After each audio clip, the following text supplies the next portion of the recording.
Assalamualaikum warahmatullahi wabarakatuh. Selamat siang. Kami dari kelompok 1. Kami beranggotakan 2 orang, di mana saya sendiri, Indah Amelia, dengan NIM 19014020204, dan teman saya yang bernama Makfira Warahmah dengan NIM 19014020034. Nah, adapun submateri yang akan kami bahas pada pertemuan hari ini adalah transformasi sebagai fungsi. Langsung saja kita masuk ke pembahasan. Sebelum masuk ke transformasi, pertama saya akan menjelaskan kembali sedikit mengenai apa itu fungsi. Karena di sini kami akan membahas mengenai transformasi sebagai fungsi.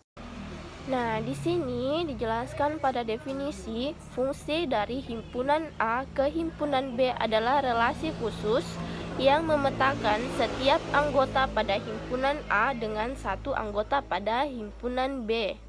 Jadi di sini dimaksudkan terdapat 2 himpunan, diantaranya satu himpunan asal dan satunya itu himpunan kawan atau domain dan kodomain.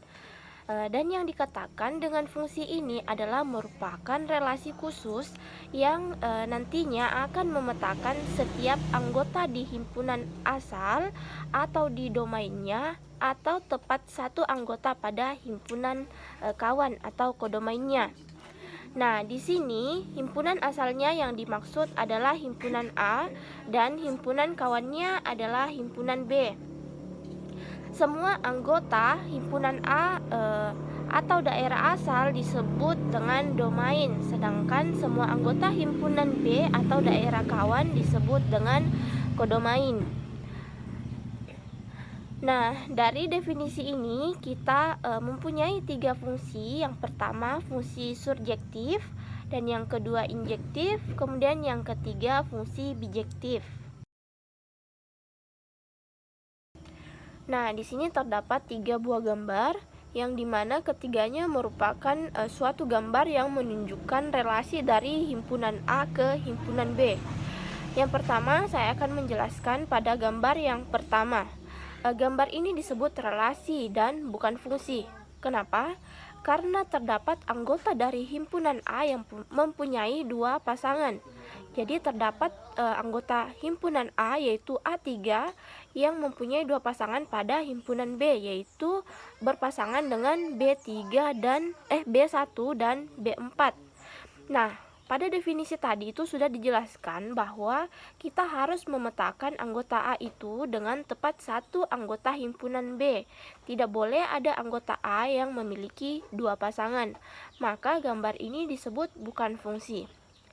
Kemudian pada gambar yang kedua juga merupakan bukan fungsi, karena terdapat anggota himpunan A yang tidak memiliki pasangan. Jadi terdapat anggota himpunan A yaitu A3 tidak memiliki pasangan. Nah, tadi itu di definisinya harus memetakan setiap anggota pada himpunan A atau setiap anggota pada domainnya. Jadi gambar yang kedua ini merupakan bukan fungsi.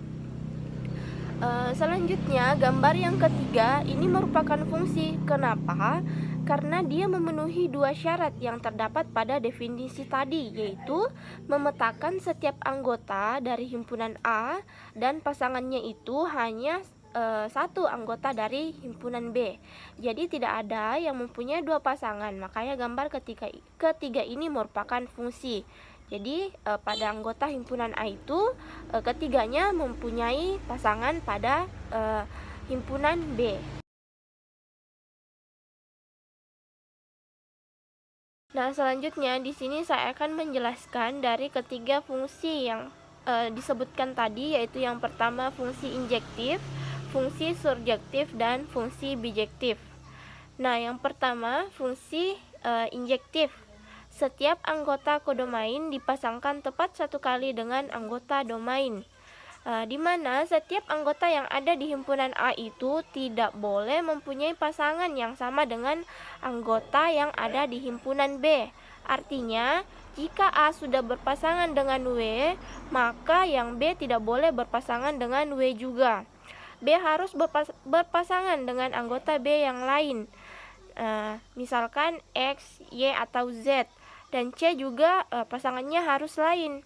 Dan Pada himpunan B itu terdapat anggota yang boleh tidak memiliki pasangan. Nah, itu adalah fungsi injektif. Kemudian yang kedua, fungsi surjektif. Setiap anggota kodomain adalah pasangan anggota domain. Nah, fungsi dikatakan surjektif apabila setiap anggota yang ada di himpunan B itu punya pasangan pada himpunan A. Kemudian yang ketiga, fungsi bijektif. Nah, dari gabungan injektif dan surjektif ini terdapat yang namanya fungsi bijektif. Pada fungsi bijektif ini, pertama, semua mempunyai pasangan, tidak ada yang kosong, dan masing-masing hanya memiliki satu pasangan, dengan kata lain tidak ada yang bercabang. Nah, selanjutnya kita masuk ke definisi transformasi sebagai fungsi. Di sini dijelaskan, transformasi atau dilambangkan dengan T adalah fungsi atau pemetaan yang berkorespondensi satu-satu dalam himpunan titik pada bidang Euclides ke bidang yang sama. Misalkan V bidang Euclides, fungsi T dari V ke V disebut suatu transformasi jika dan hanya jika sebuah fungsi yang bijektif. Nah, pernyataan di atas dapat diartikan pula bahwa T dikatakan suatu transformasi jika memenuhi syarat berikut, di mana yang pertama, fungsi T dari V ke V. Kemudian yang kedua, T suatu fungsi yang bijektif, artinya T merupakan fungsi yang surjektif dan juga injektif. Nah, jadi artinya yang pertama, transformasi T ini akan memetakan bidang Euclides ke bidang Euclides lagi. Nah, di sini bidang Euclides dilambangkan dengan V. Jadi V ke V. Karena di sini dikatakan berkorespondensi satu-satu, artinya dia itu termasuk fungsi yang bijektif. Itu saja penjelasan dari saya. Pembahasan selanjutnya akan dilanjutkan oleh teman kelompok saya, Makfira Warahmah. Saya Makfira Warahmah. Di sini kita akan masuk pada contoh yang mengatakan bahwa andaikan A elemen V pada padanan T dengan daerah asal V dan daerah nilai juga V atau daerah hasil juga V. Jadi kita tuliskan T V ke V yang didefinisikan sebagai berikut. Pertama yaitu T A sama dengan A. Dan kedua itu jika P anggota V dan P tidak sama dengan A, maka ada TP sama dengan Q, dengan Q merupakan titik tengah ruas garis AP. Jadi yang ditanyakan itu apakah padanan T merupakan suatu transformasi. Nah, dikatakan tadi transformasi itu merupakan suatu fungsi bijektif. Jadi kita akan membuktikan T ini. Nah, sekarang kita masuk pada penyelesaiannya. Yang pertama, kita akan membuktikan bahwa T itu merupakan suatu fungsi.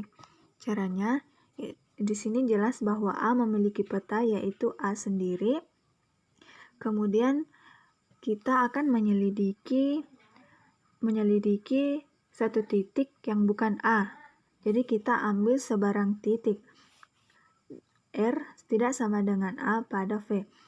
Karena di sini kita mengatakan bahwa pembuktian ini berlaku untuk semua titik, jadi kita ambil sebarang titik. Nah, yang kita ambil yaitu R. Nah, ini. Oleh karena V merupakan bidang Euclid, maka ada satu garis yang melalui AR sehingga terjadi ruas garis AR.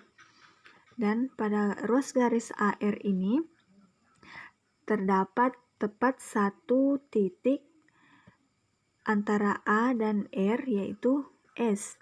Nah, jadi jarak A S ini sama dengan SR. Karena di sini dikatakan bahwa kita mengambil sebarang titik R, ini berarti untuk setiap X elemen V terdapat satu Y elemen V. Dengan dimana Y sama dengan TX. Jadi pada pembuktian ini itu benar bahwa T merupakan suatu fungsi. Sekarang kita akan membuktikan bahwa T itu satu transformasi. Jadi yang pertama kita akan membuktikan bahwa T itu surjektif, yang mana surjektif itu ada setiap anggota kodomain adalah pasangan anggota domain. Jadi untuk menyelidiki ini cukuplah dipertanyakan apakah setiap titik di V memiliki prapeta atau memiliki daerah hasil. Jadi apabila Y elemen V, apakah X elemen V yang bersifat Tx sama dengan Y? Menurut ketentuan pertama, jika Y sama dengan A, prapetanya adalah A, atau daerah hasilnya adalah A sendiri, sebab TA sama dengan A. Nah, di sini kita bagaimana jika Y-nya itu tidak sama dengan A? Di sini kita akan menunjukkan bahwa Y itu pasti memiliki daerah asal. Nah, maka oleh karena V merupakan suatu bidang Euclid, ada X tunggal dengan X elemen AY, sehingga AY sama dengan AX. Nah, ini adalah X-nya. Jadi Y adalah titik tengah dari AX yang merupakan satu-satunya titik tengah. Jadi Y sama dengan TX. Nah, jadi tadi dikatakan bahwa terdapat ada X tunggal. Jadi yang menjadi titik tengah dari garis A, X itu adalah Y. Ini berarti bahwa X adalah prapeta dari Y. Jadi X itu merupakan daerah hasil dari Y. Dengan demikian dapat dikatakan bahwa setiap titik pada V memiliki prapeta atau memiliki daerah hasil. Sekarang kita akan membuktikan bahwa T itu injektif. Nah, injektif itu adalah setiap anggota kodomain dipasangkan tepat satu kali dengan anggota domain. Untuk menyelidiki ini, kita akan mengambil titik P tidak sama dengan A, Q tidak sama dengan A, dan P tidak sama dengan Q. Jadi, titik P, Q, A itu tidak segaris atau kolinear. Kita akan menyelidiki kedudukan TP dan TQ. Nah, di sini kita menggunakan pembuktian tidak langsung, yang mana kita akan mengandaikan TP sama dengan TQ, yang bertentangan dengan pernyataan kita tadi bahwa sebenarnya TP itu tidak sama dengan Q. Jadi kita mengandaikan TP sama dengan Q oleh karena TP elemen dari AP dan TQ merupakan elemen dari AQ, maka dalam hal ini AP dan AQ memiliki dua titik sekutu, yaitu A dan TP sama dengan TQ. Jadi di sini terdapat dua titik sekutu. Berarti bahwa garis AP dan AQ itu berimpit, sehingga mengakibatkan bahwa Q elemen dari AP. Jadi PQA itu segaris. Jika ini berimpit, maka PQA dan A itu akan segaris. Dan ini tidak sesuai dengan pernyataan kita tadi bahwa seharusnya PQA itu tidak segaris. Nah, jadi pengandaian kita bahwa TP sama dengan TQ itu tidak benar, sehingga harusnya TP tidak sama dengan TQ. Jadi T itu injektif. Jadi di sini terbukti bahwa haruslah TP itu tidak sama dengan TQ, atau dengan kata lain bisa dikatakan bahwa masing-masing TP dan TQ itu memiliki pasangan tepat satu kali pada anggota domain. Jadi itu disebut dengan injektif. Nah, dari uraian tersebut tampak bahwa padanan T itu memenuhi syarat injektif dan surjektif sehingga T adalah padanan yang bijektif. Dengan demikian terbukti bahwa T itu suatu transformasi dari V ke V atau bisa dituliskan seperti ini. Cukup sekian pembahasan materi kami mengenai transformasi sebagai fungsi. Saya dan teman kelompok saya, Makfira Warahma, mengucapkan banyak terima kasih dan mohon maaf jika terdapat kesalahan yang kami tidak sengaja.